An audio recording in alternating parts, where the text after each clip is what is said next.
The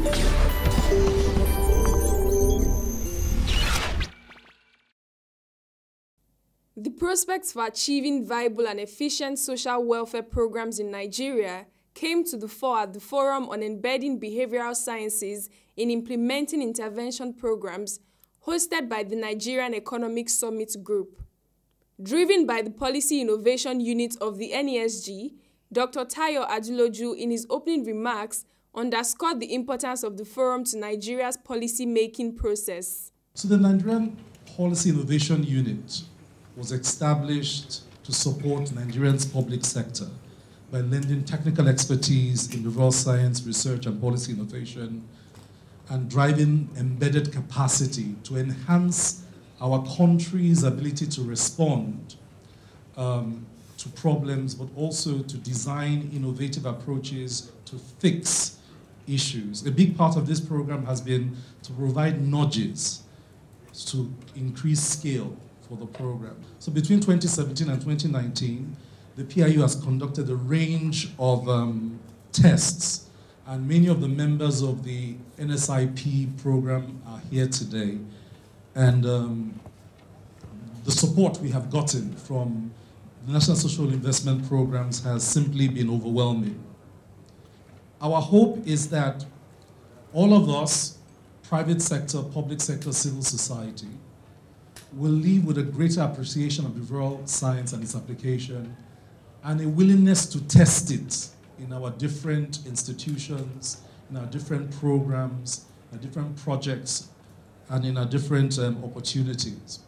This capability is embedded going forward in a permanent PIU at the NESG, and our partners, the Busara Center, have also set up an in-country operation. And therefore, the capacity to deliver at scale and to grow the scale of the application of behavioral science in Nigeria will only keep growing.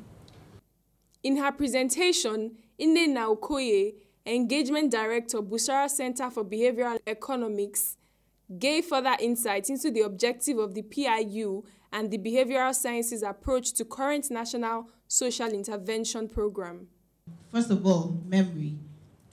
As a human being, you're dealing with so many things. Perhaps you have some problem at work, some problem at home, your child is sick. There's just so much that you're thinking about, and that could lead to what we call cognitive overload, which would then sometimes compromise your decision-making capabilities.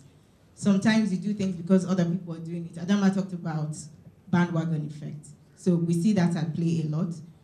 You also have to understand the motivation of people when they do things. A lot of times when you speak to people and ask them to carry out a certain action, the first thing they'll ask is, what's in it for me? So you have to understand the motivation of your audience. And then there's so many other external environmental factors that affect our decision making. So these are some of the things that we took into consideration as we designed the interventions. So we designed two things. One was a basic reminder, and the other one was some way to categorize people based on their own behavior. So for the reminder SMS, we selected a group of beneficiaries of this program, and we designed a basic reminder, which is the first one. It just says to apply for the market money loan, get your BVN either by going to the bank or dialing the short code if you already have it. So what we saw was that for the basic reminder intervention, in comparison to the control group, there was a 30% response rate, right? And apart from that, we saw that the urgency framed message was the most effective. They all worked when compared to the control group, that people who didn't receive anything, but the one that said, go get your BVN today, had the highest impact. And it was also very interesting that we didn't see, we thought when we were rolling out the intervention that the incentive would work because people always like a woof, but it wasn't as successful as the urgency framed message.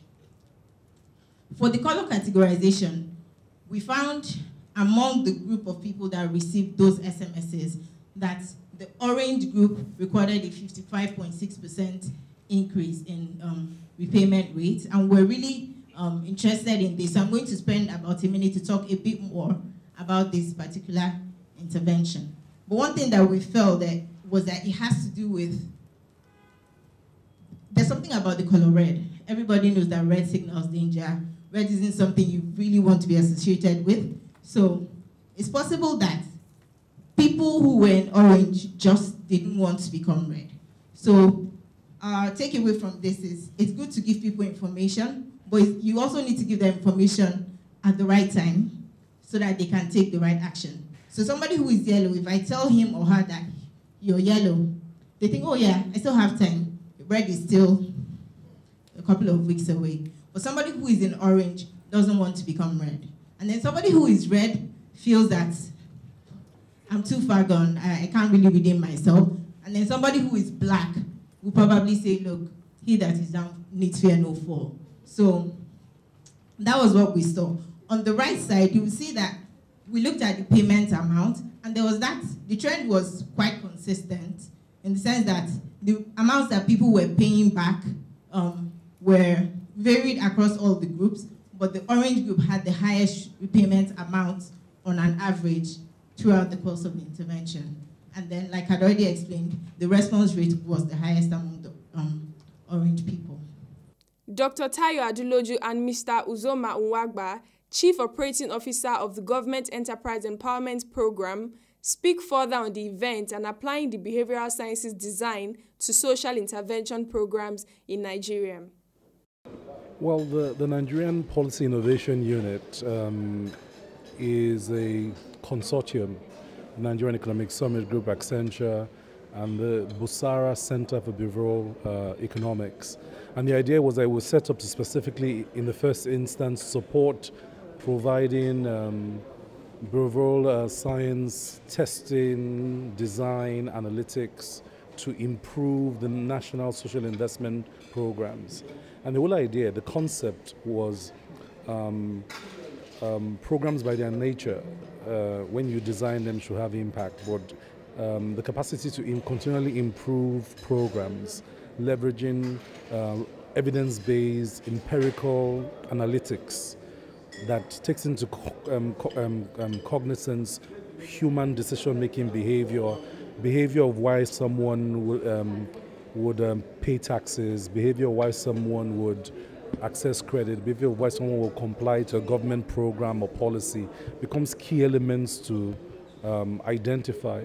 And so the consortium that has formed the PIU basically has worked with the National Social Investment Program for the last 2 years to support those programs, okay, in terms of identifying things that you could improve, that increases uptake, identifying things that you could transform, that improves impact, and identifying nudges you can make that can ensure that the programs achieve scale. Now, scale is important because when we discuss the poverty gap in Nigeria, we're discussing in absolute terms 92 million people in absolute poverty out of 200 million Nigerians.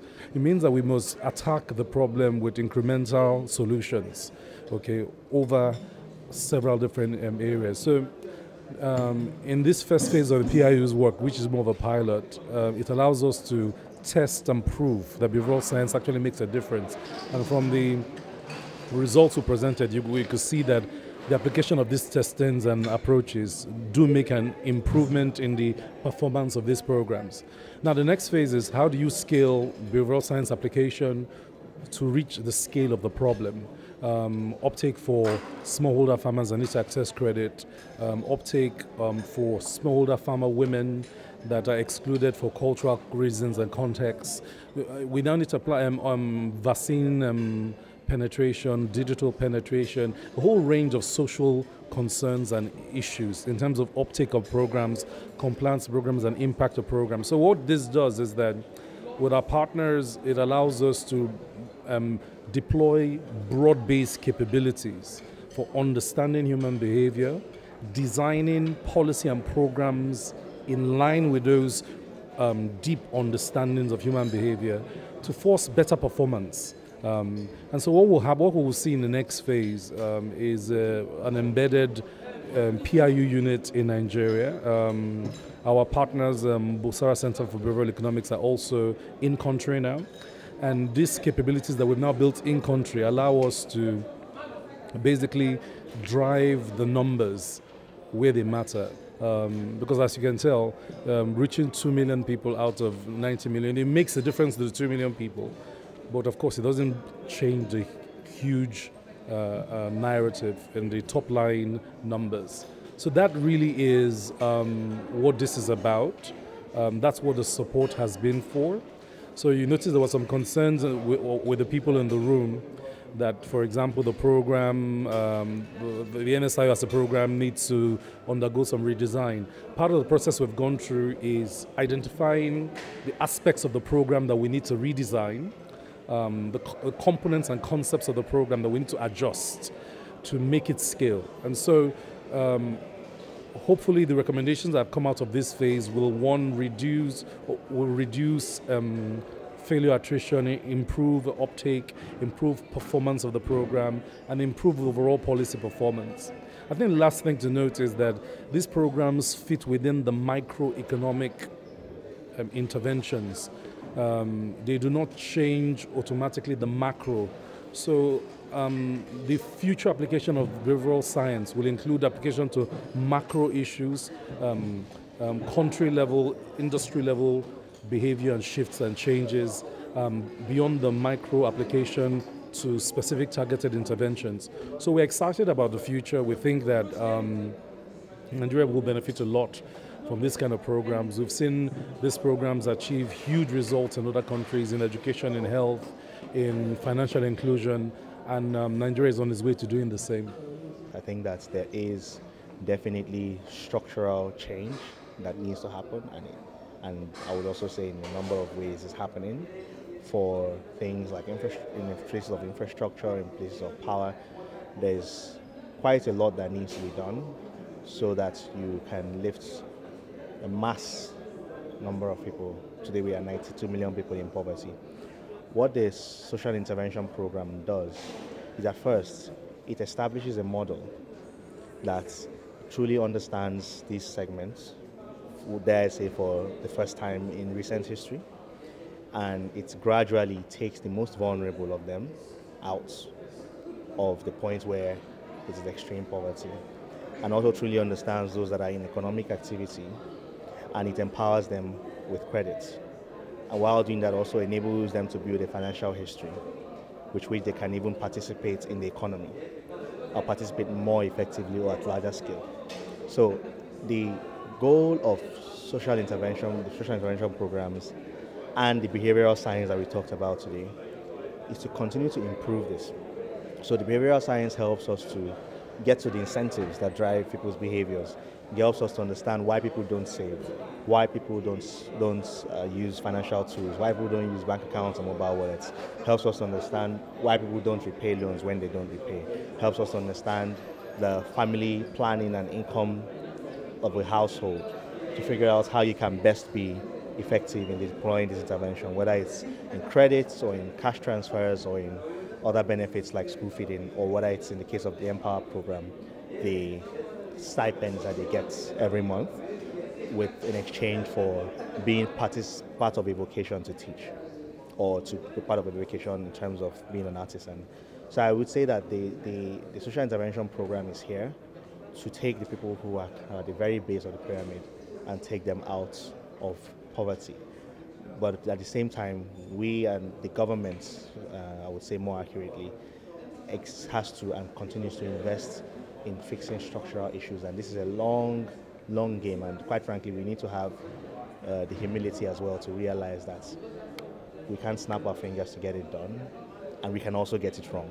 So we have to be quite obsessed with getting to the root of the challenges. But the social intervention program is one solution to be able to deal with a specific group of people. With the recent Oxfam report showing rising inequality and poverty in Nigeria, one major takeaway from this forum is the need for a more robust and defined approach to social interventions in the country that is driven by behavioral sciences.